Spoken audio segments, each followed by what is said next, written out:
ઓમ નમો ભગવતે વાસુદેવાય. સ્વસ્તિ શ્રી ગણેશાય નમઃ. શ્રી સરસ્વત્યે નમઃ. શ્રી ગુરુભ્યો નમઃ. ઓમ નારાયણાય વિદ્મહે વાસુદેવાય ધીમહિ તન્નો વિષ્ણુ પ્રચોદયાત. શ્રી દ્વારિકાધીશ કી જય. શ્રી ગોવર્ધનનાથ કી જય.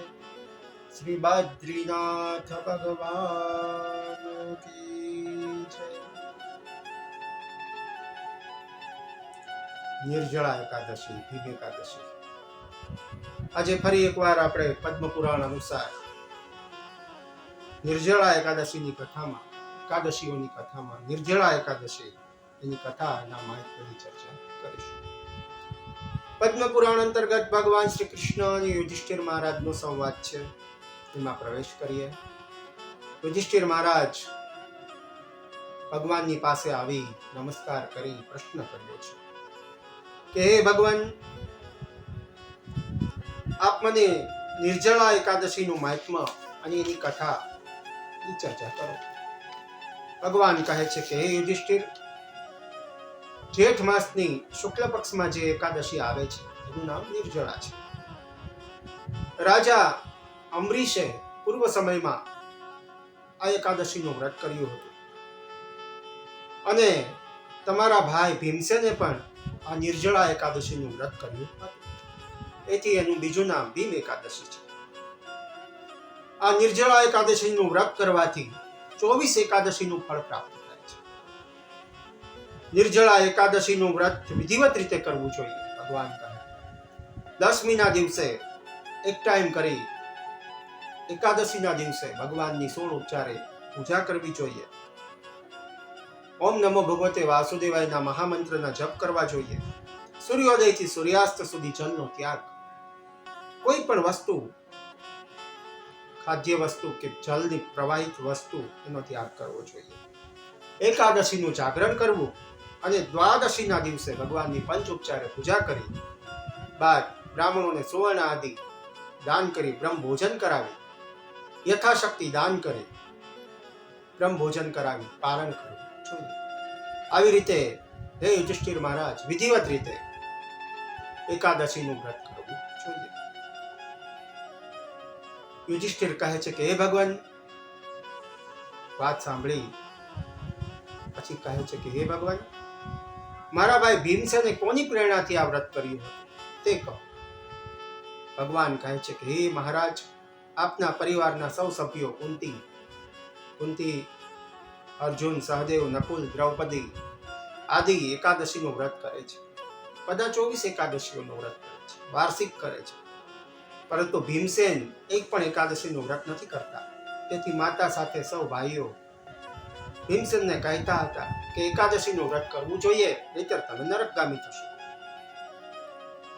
પણ ભીમસેન મહારાજથી ભૂખ સહન નહોતી થતી, કારણ કે તેના ઉદરમાં વક્ર નામનો અગ્નિ છે, જેના કારણે તે ભૂખ્યા રહી નથી શકતા.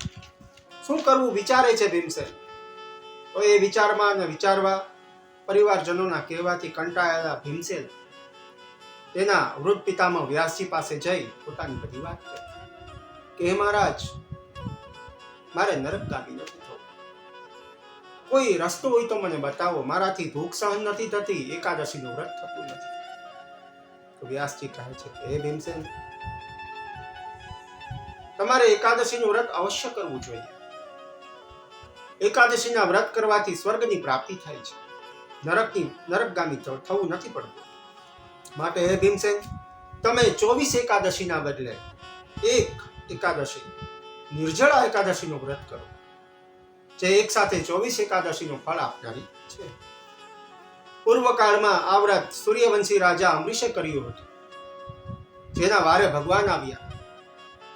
દુર્વાસા મહારાજે એની પરીક્ષા કરી. હે પુત્ર, એકાદશીના દિવસે ભોજન કરવાથી ચાંડાલ જેવી ગતિ થાય છે. એકાદશ્યામ દિને યોગ્નમ ઉક્તે પાપ ઉક્તન્યસ ઇહમ લોકેશ ચાંડાલો વૃતમ પ્રાપ્નોતિ દુર્ગતિમ.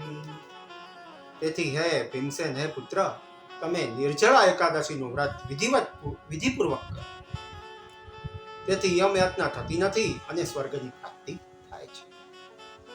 વ્યાસજીની વાત સાંભળી આપના નાના ભાઈ ભીમસેને વિધિપૂર્વક નિર્જળા એકાદશીનું વ્રત કરવાનો સંકલ્પ કર્યો.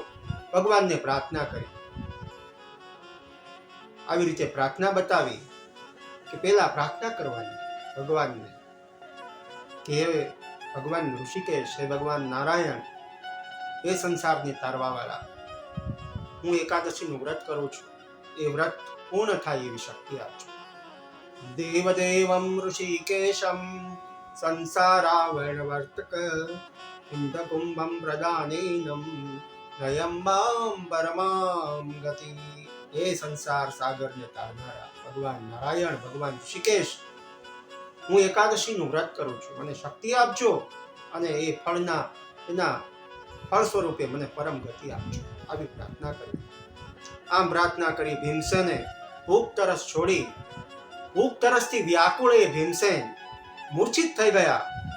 આવી રીતે એક દિવસ મૂર્છિત રહ્યા અને પછી ગંગાજળ છાંટી ભાઈઓએ જગાડ્યા. અજાણતા પોતાને ભગવાનને નારાયણને પ્રાર્થના કરી.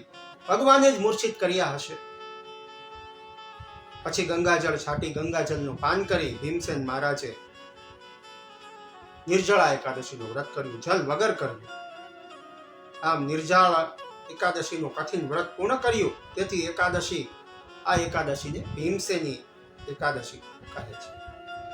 તેથી તે ભીમસેન સર્વ પાપથી મુક્ત થઈ મોક્ષની પ્રાપ્તિ કરી.